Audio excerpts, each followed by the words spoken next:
Turpinot tradīciju, janvāra beigās arī šogad Melngāvju namā notika draudzīgā aicinājuma diena. Draudzīgo aicinājumu savulaik 1935. gadā uzsācis bijušais valsts prezidents Kārlis Ulmans, kurš uzdāvinājis savai bērnības skolai grāmatas un lūdzis, lai arī citi atceras savas skolas. Protams, tā situācija tagad ir tāda diezgan īpatnēja. Diemžēl pasaulē attīstītā un arī Latvijā sāk veidoties cilvēki, kas labi pārzina internetu, bet neprot lasīt īsti. Diemžēl tāda ir tā situācija, un es domāju, ka tas ir ļoti, ļoti slikts tāds virziens.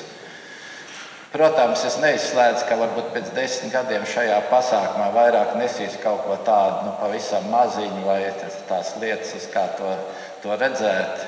Bet man šķiet, es ceru vismaz, ka manām mūžām un vēl druscīt tā grāmata paliks kā pamats tajā izglītībai. Skolotājos ir mūsu spēks. Mūsu dzīves skolotāji noteikti vispirms ir vecāki, pēc tam ir mūsu skolotāji skolās, varbūt bērndārzos audzinātāji. Tie ir mūsu audzinātāji mūzikā, mākslā, treneri sportā. Viņi visi atstāja ļoti būtisku iespaidu uz mums visiem. Un principā viņu darbs ir mūsu nākotne.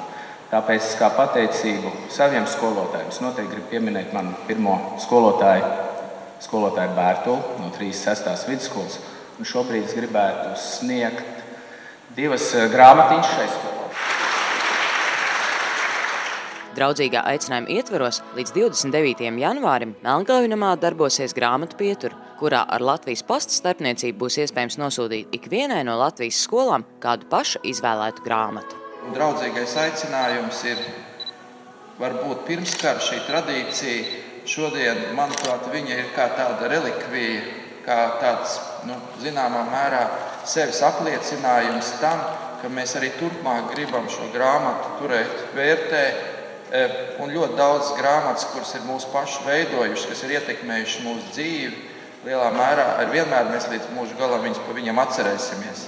Tāpēc katra skola, kurā mums paši mācījušies, ja bērni mācījušies, tās mums ir mīļas, un šis draudzīga aicinājuma pasts, kas darbojās arī šeit, Melngāvju namā, lielā mērā ir apliecinājums, ka mēs arī turpmāk gribam un arī varam šo tradīciju nest tālāk. Es uzskatu, ka pašlaik ir ļoti svarīgi dot šo ticību cilvēkiem, kad mums ir savas grāmatas un mēs viņas gribam dāvināt, dot kā daļu no sevis tām mīļajām skolām, ar kurām mēs esam saistīti. Paldies!